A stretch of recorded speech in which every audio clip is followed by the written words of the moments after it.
Thiruvananthapuram നെയ്യാറ്റിൻകരയിൽ 10 kilo കഞ്ചാവുമായി cinema പ്രവർത്തകൻ പിടിയിൽ. ആര്യനാട് സ്വദേശി പ്രശാന്തിനെയാണ് പോലീസ് അറസ്റ്റ് ചെയ്തത്. സിനിമാ സീരിയൽ മേഖലകളിൽ വിതരണം ചെയ്യുന്നതിന് വേണ്ടി കൊണ്ടുവന്നതാണ് ഈ കഞ്ചാവെന്ന് പ്രശാന്ത് പോലീസിനോട് വ്യക്തമാക്കി.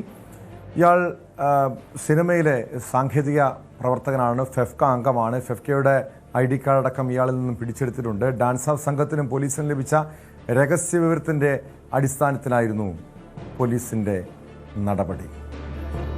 വിവരങ്ങളുമായി അരുൺ മോഹൻ ചേരുന്നുണ്ട് നെയ്യാറ്റിൻകരയിൽ. അരുൺ, സിനിമാ മേഖലയിൽ നമുക്കറിയാം, സിനിമാ മേഖലയിൽ ഈ ലഹരി ഉപയോഗവും ലഹരി വിതരണവുമൊക്കെ വളരെ സജീവമായി ഉണ്ട് എന്ന് സിനിമാ താരങ്ങൾ തന്നെയാണ് മുൻപ് വെളിപ്പെടുത്തിയിട്ടുള്ളത്.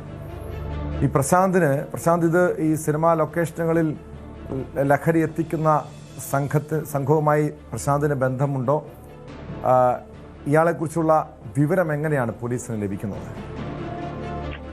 ടോം സൂചിപ്പിച്ചതുപോലെ സിനിമാ മേഖലയിൽ ഈ ലഹരി ഉപയോഗങ്ങൾ ഉണ്ട് എന്നുള്ള ആരോപണങ്ങൾ നിലനിൽക്കുന്ന ഒരു സാഹചര്യത്തിലാണ് ഇപ്പോൾ ഇന്ന് വെള്ളറട സംസ്ഥാനത്തിന്റെ തെക്കേ അതിർത്തിയായ വെള്ളറട മേഖലയിൽ നിന്ന് ഈ പറയുന്ന വാഹനത്തിൽ കൊണ്ടുവരികയായിരുന്ന 10 കിലോളം കഞ്ചാവുമായി ഒരു സിനിമാ പ്രവർത്തകൻ പിടിയിലാകുന്നത്. ആര്യനാട് സ്വദേശി പ്രശാന്ത് ആണ് പിടിയിലാകുന്നത്.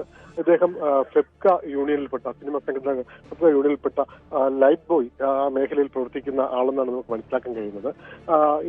ഇയാൾ ഇന്ന് രാവിലെ ഡാൻസ് ഓഫ് സംഘത്തിന് ലഭിച്ച വിവരത്തിന്റെ അടിസ്ഥാനത്തിലായിരുന്നു ഇയാളെ പിടികൂടുന്നത്. തമിഴ്നാട് അതിർത്തിയായ നെട്ട വഴി കേരളത്തിലേക്ക് കയറുക, തിരുവനന്തപുരത്തേക്ക് വരിക എന്ന ഉദ്ദേശത്തോടുകൂടിയായിരുന്നു ഈ വണ്ടി വരുന്നത്. മാരുതി കാറിലായിരുന്നു ഇദ്ദേഹം കൊണ്ടുവന്ന സമയത്ത് പോലീസ് ഇവരെ തടയാൻ ശ്രമിച്ചുവെങ്കിലും പോലീസുകാരെ ഇടിച്ചു തെറിപ്പിച്ച് കടന്നു കളയുന്ന ഒരു സാഹചര്യം ഉണ്ടായി. എന്നാൽ പിന്തുടർന്ന് ചേസ് ചെയ്തായിരുന്നു, സാഹസികമായാണ് പോലീസുകാർ ഇയാളെ പിടികൂടിയെന്നാണ് നമുക്ക് പോലീസ് വൃത്തങ്ങളിൽ നിന്ന് തന്നെ മനസ്സിലാക്കുന്നത്. എന്തായാലും അയാളെ പ്രാഥമികമായി ചോദ്യം ചെയ്തപ്പോൾ അയാൾ സമ്മതിക്കുകയുണ്ടായി. ഇത് ഈ പറയുന്ന മേഖലയിൽ ഉൾപ്പെടെ സിനിമാ മേഖലയിൽ ഉൾപ്പെടെ വിതരണം ചെയ്യുന്നതിലേക്ക് തന്നെയാണ്.